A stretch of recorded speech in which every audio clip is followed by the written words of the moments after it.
Si nos dejamos mover por el amor, grandes cosas haremos. Grandes cosas descubriremos. Juntos. Me genera mucha emoción y sonrisa el decir esto y sentirlo.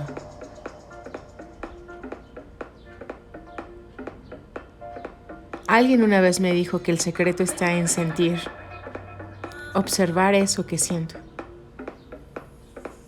Bienvenido, caminante,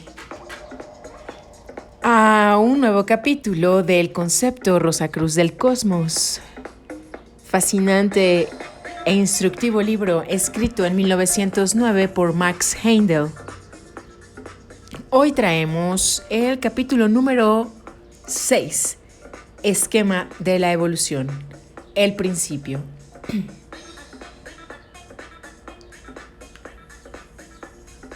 Abriendo micrófonos. Desde el Cerro del Onix, Puebla, México, planeta Tierra. Galaxia Vía Láctea.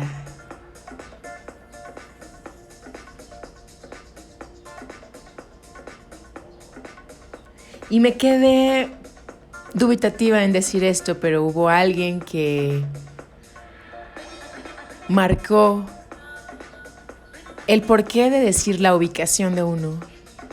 Y conmigo resuena el estar ubicado, el saberse orientado. En dónde estoy parada, desde dónde estoy emitiendo.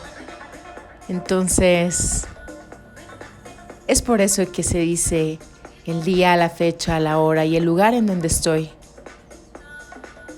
Estamos haciendo un trabajo evolutivo y es recomendable llevar una bitácora bien específica. Bueno, ya sin más choro, empezamos la lectura. Bienvenido, caminante.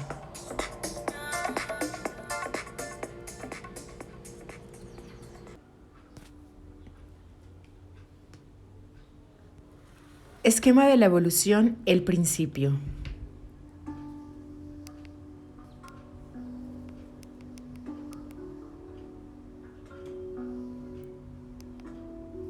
En armonía con el axioma hermético, como es arriba, es abajo y viceversa,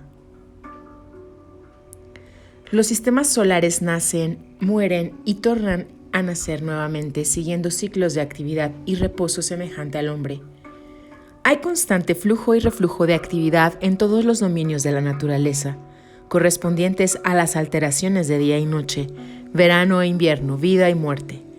Es el principio de un día de manifestación. Se dice que cierto gran ser llamado en Occidente Dios, pero con otros nombres en otros países, se aísla a sí mismo en cierta porción de espacio en la que se crea un sistema solar para la evolución y aumento de su propia conciencia. Véase el diagrama 6. Incluye en su propio ser huestes de gloriosas jerarquías de para nosotros inconmensurables poder y esplendor espiritual. Esas jerarquías son el fruto de las pasadas manifestaciones de ese mismo ser y también de otras inteligencias de decrecientes grados de desarrollo hasta las que aún no han adquirido un estado de conciencia tan elevada como el de nuestra humanidad actual. Por lo tanto, estas últimas no podrán acabar su evolución en este sistema. En Dios, ese gran ser colectivo, existen seres inferiores de toda clase de inteligencias y de estados de conciencia, desde la omnisabiduría hasta la inconsciencia más profunda, aún que la del trance profundo. Durante el periodo de manifestación con el que estamos relacionados, esos seres de varios grados están trabajando para adquirir más experiencia que la que poseían al principio de este periodo de existencia. Aquellos que en manifestaciones anteriores habían alcanzado el más alto grado de desarrollo, obran sobre los que aún no han desarrollado conciencia alguna. Inducen en ellos un estado de conciencia propia con la cual pueden seguir trabajando en lo sucesivo. Los que ya habían principiado su evolución en un día de manifestación anterior, pero que no han progresado hasta llegar a un grado superior cuando aquel terminó, prosiguen ahora su tarea nuevamente, de igual manera que nosotros proseguimos nuestro trabajo cada mañana después de la noche de reposo anterior. Todos estos seres, sin embargo, no continúan su tarea desde el primer momento de manifestación. Algunos deben esperar hasta que los seres que les preceden hayan creado las condiciones que son necesarias para su progreso ulterior. No hay ningún proceso instantáneo en la naturaleza. Todo es un desarrollo extraordinariamente lento. Un desenvolvimiento que, aunque lentísimo, es absolutamente seguro y alcanzará la suprema perfección. De igual manera que hay estados progresivos en la vida humana, infancia, adolescencia, virilidad y decrepitud, así también en el macrocosmos existen los diferentes estados correspondientes a los varios periodos de vida microcósmica.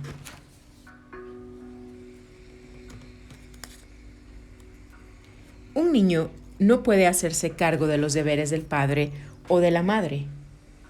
Su adormecida mente y su condición física lo hacen incapaz de ejecutar semejante trabajo, y lo mismo es cierto en esos seres poco desarrollados al principio de la manifestación.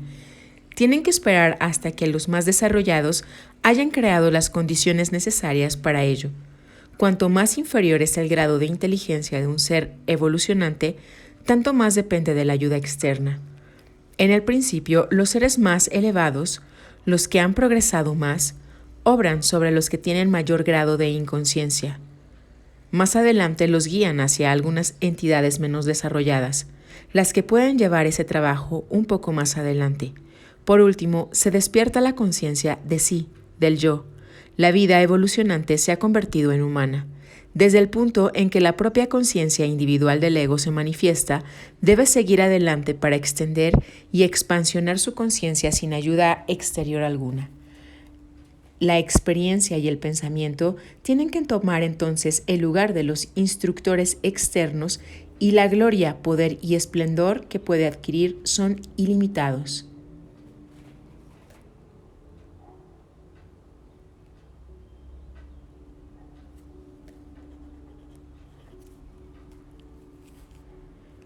El periodo de tiempo dedicado a la adquisición de la conciencia de sí, del yo y la construcción de los vehículos por cuyo intermedio se manifiesta el espíritu del hombre se denomina involución. El subsiguiente periodo de existencia, durante el cual el ser humano desarrolla su conciencia propia hasta convertirla en divina omnisciencia, se llama evolución. La fuerza interna del ser evolucionante que hace de la evolución lo que es y no un simple desenvolvimiento de posibilidades latentes en germen, la que hace que la evolución de cada individuo difiera de la de los demás, la que suministra el elemento de originalidad y da lugar a la facultad que el ser evolucionante debe cultivar para convertirse en un dios, esa fuente se llama genio. Y según ya se indicó, su manifestación es la epigénesis. Muchas de las filosofías avanzadas de los tiempos modernos reconocen la involución y la evolución. La ciencia solo reconoce la última, porque la ciencia trata únicamente de la línea de manifestación de la forma. La involución pertenece a la línea de la vida, pero los hombres de ciencia más avanzados consideran la epigénesis como un hecho demostrable. El concepto Rosacruz del cosmos combina las tres, pues son necesarias para comprender bien el pasado, el presente y el futuro desarrollo del sistema al que pertenecemos. Los mundos. Podemos emplear un buen ejemplo para ilustrar la construcción de un cosmos. Supongamos un hombre que desea hacer una casa para habitarla. En primer término, elegirá un sitio apropiado y entonces procederá a construir la casa, dividiéndola en varias habitaciones destinadas a ciertos propósitos. Hace una cocina, un comedor, dormitorios y un cuarto de baño y las arregla de manera que sirvan para el objeto a que están destinadas. Cuando Dios desea crear, busca un sitio apropiado en el espacio, el que llena con su propia aura. compenetrando cada átomo de la sustancia raíz cósmica de esa porción particular de espacio con su vida, despertando de esa manera las actividades latentes en cada átomo indivisible.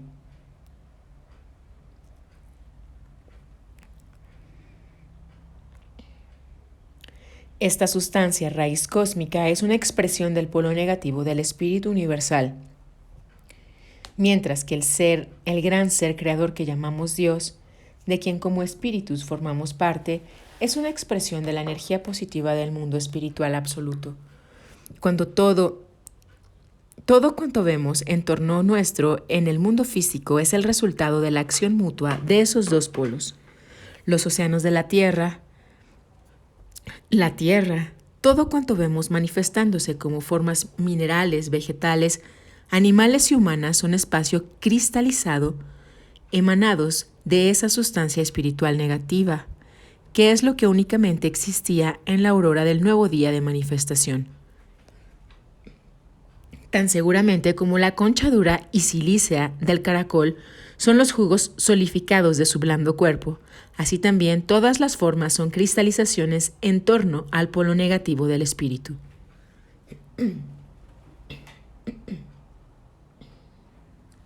Dios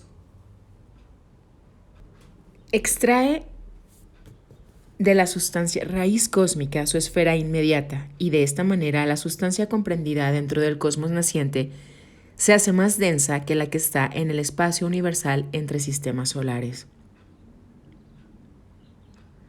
Cuando Dios ha preparado así el material para su habitación, lo pone en orden. Cada parte del sistema queda compenetrado por su conciencia, pero con una modificación diferente de esa conciencia en cada parte o división. La sustancia raíz cósmica es puesta en vibración a diversos grados de intensidad y por lo tanto está diferentemente constituida en las distintas divisiones o regiones. Lo que antecede sirve para enseñarnos la forma en la que los mundos vienen a la existencia y su ajuste para servir a los diferentes propósitos de la evolución, exactamente lo mismo que cuando arreglamos una casa para que se adapte a las necesidades de nuestra vida física diaria. Hemos visto ya que hay 7 mundos. Estos mundos tienen cada uno una medida y una clase diferente de vibración. En el más denso, en el físico, la intensidad vibratoria, incluso las ondas luminosas que vibran centenares de millones de veces por segundo, son infinitesimales cuando se comparan con la rapidísima vibración del mundo del deseo, que es el más próximo al físico. Para poder concebir algo acerca de la rapidez vibratoria, quizá lo más fácil es observar las vibraciones calóricas que surgen de una estufa muy caliente o de un radiador de vapor que esté próximo a una ventana. Debe recordarse constantemente que estos mundos no están separados por el espacio o la distancia, como está la Tierra de los demás planetas. Estos mundos son estados de materia de distinta densidad y vibración, como lo son los sólidos, líquidos y gases de nuestro mundo físico. Estos mundos no son creados instantáneamente al principio de un día de manifestación, ni duran hasta el fin, sino que así como la araña construye su tela hilo por hilo, así también Dios va diferenciando un mundo tras otro dentro de sí mismo, conforme a las necesidades van exigiendo nuevas condiciones en el plan de evolución en el que Él está ocupado. En esta forma se han ido diferenciando gradualmente los 7 mundos hasta el estado en que actualmente están. Los mundos superiores son creados primeramente y como la involución tienen por objeto el infundir la vida en materia de creciente densidad para la construcción de las formas. Los mundos sutiles se van condensando gradualmente y se van diferenciando otros nuevos dentro de Dios para suministrar los eslabones necesarios entre Él mismo y los mundos que se han consolidado. A su debido tiempo se alcanza el punto de su mayor densidad, el nadir de la materialidad. Desde ese punto comienza entonces la vida a ascender hacia los mundos superiores en el transcurso evolutivo. La evolución va dejando despoblados los mundos más densos uno por uno. Cuando un mundo ha realizado el objeto para el que fue creado, Dios termina su existencia, que ya era superflua, cesando en él la actividad particular que lo trajo a la existencia y lo sustentó en ella.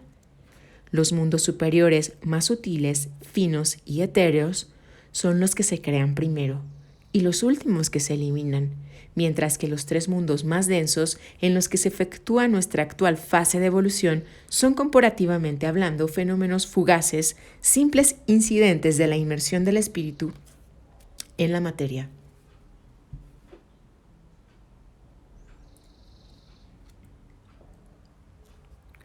Los 7 periodos.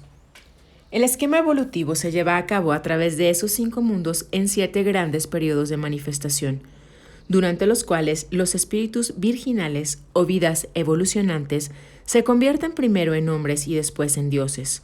Al principio de la manifestación, Dios diferencia dentro de sí mismo, no de sí mismo, esos espíritus virginales como chispas de una llama, de la misma naturaleza que ésta, capaces de expandirse hasta convertirse ellas también en llamas. La evolución es el proceso que realiza ese fin. En los espíritus virginales están contenidas todas las posibilidades de su divino Padre, incluso el germen de la voluntad independiente, lo que los hace capaces de originar nuevas fases no latentes en ellos. Las posibilidades latentes se transforman en poderes dinámicos y facultades aprovechables durante la evolución, mientras que la voluntad independiente produce puntos de partida nuevos y originales, o sea, epigénesis.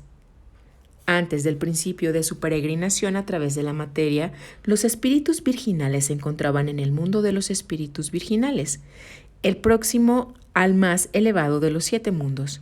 Ellos tienen conciencia divina, pero no la conciencia de sí del yo. Esta conciencia, el poder anímico y la mente creadora son las facultades que se adquieren en la evolución. Cuando los espíritus virginales están sumergidos en el mundo del espíritu divino, quedan ciegos e inconscientes en ese estado de materia. Están ya ajenos a las condiciones exteriores, como lo está el hombre sumergido en trance profundo. Este estado de inconsciencia prevalece en el primer periodo. El segundo periodo adquiere la conciencia del sueño sin ensueños. En el tercero alcanza el estado de sueño con ensueños. Y a la mitad del cuarto periodo al que hemos llegado ahora, nosotros se adquiere la plena conciencia de vigilia humana. Esta conciencia pertenece únicamente a la más inferior de los 7 mundos. Durante el restante medio periodo actual y los 3 periodos completos subsiguientes, el hombre debe expandir su conciencia hasta comprender los 6 mundos superiores a este mundo físico. Cuando el hombre pasó a través de estos mundos en su descenso, sus energías eran dirigidas por los seres superiores que lo ayudaron a enviar la energía inconsciente hacia adentro para construir los vehículos apropiados. Por último, cuando había avanzado y equipándose suficientemente con su triple cuerpo, instrumento necesario, entonces esos elevados seres le abrieron los ojos y le hicieron dirigir su mirada hacia afuera, sobre la región química del mundo físico, para que sus energías pudieran conquistarla. Cuando el hombre se haya preparado por su trabajo en la región química, su próximo paso de progreso será la expansión de su conciencia hasta incluir la región etérica, después el mundo del deseo, etc. En terminología Rosacruz, los nombres de los 7 periodos son los siguientes. 1. El periodo de Saturno. 2. El periodo solar. 3. El periodo lunar. 4. El periodo terrestre. 5. El periodo de Júpiter. 6. El periodo de Venus. 7. El periodo de Vulcano. Estos periodos son renacimientos sucesivos de nuestra Tierra. No debe creerse que los periodos arriba mencionados tengan algo que ver con los planetas que giran alrededor del Sol como nuestra Tierra. En realidad, nunca se repetirá lo suficiente que no hay relación alguna entre estos planetas y los periodos nombrados. Los periodos son simplemente las encarnaciones pasadas, presentes y futuras de nuestra Tierra, condiciones a través de las cuales ha pasado, está pasando y pasará en el futuro. Los 3 primeros periodos mencionados de Saturno, solar y lunar pertenecen al pasado. Estamos actualmente en el 4º periodo terrestre.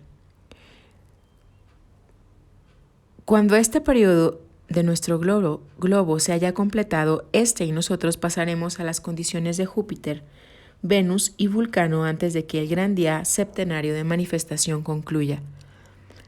Cuando todo lo que es ahora se sumerja una vez más en el absoluto durante un periodo de descanso y asimilación de los frutos de nuestra evolución para reemergir nuevamente para ulterior y más elevado desarrollo en la aurora de otro gran día. Los 3 periodos y medio ya pasados han sido empleados en la adquisición de nuevos vehículos y conciencia actual.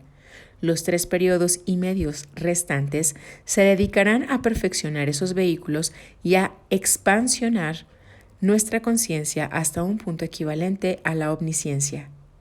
El peregrinaje hecho por los espíritus virginales desde la inconsciencia hasta la omnisciencia, desarrollando sus posibilidades latentes en energías dinámicas, es un proceso de maravillosa complejidad y únicamente damos por ahora un ligerísimo bosquejo de él. Conforme progresemos en nuestro estudio, se irán añadiendo más detalles hasta que la descripción sea tan completa como el autor es capaz de hacerla. Llamamos la atención del estudiante para que se fije bien en las definiciones de los términos que se emplean, porque estamos presentando ideas nuevas.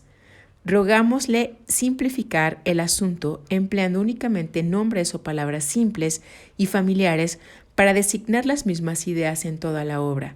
Los nombres serán tan descriptivos de la idea encerrada como sea posible, esperando poder así anular muchas de las confusiones que las múltiples terminologías han producido, dedicando estricta atención a la definición de los términos. No será difícil para las personas de mediana inteligencia el adquirir por lo menos un conocimiento general, aunque no sea más que un bosquejo esquemático de la evolución. Que tal conocimiento es de la mayor importancia, creemos que será reconocido por cualquier individuo inteligente. Vivimos en este mundo regidos por las leyes de la naturaleza. Bajo esas leyes debemos vivir y trabajar, y no podemos modificarlas. Si las conocemos y cooperamos inteligentemente con ellas, estas fuerzas, por ejemplo, la electricidad y el vapor, si, por el contrario, no las comprendemos y en nuestra ignorancia trabajamos contra ellas, éstas se convertirían en nuestros más peligrosos enemigos, capaces de destrucciones terribles. Por lo tanto, cuanto más conozcamos los métodos de trabajo de la naturaleza, que en último término no es sino un símbolo del invisible Dios, mejor podremos aprovecharnos de las oportunidades y ventajas que se nos pueden ofrecer para nuestro crecimiento y poder, para la emancipación de todo límite y para la elevación al dominio y poder.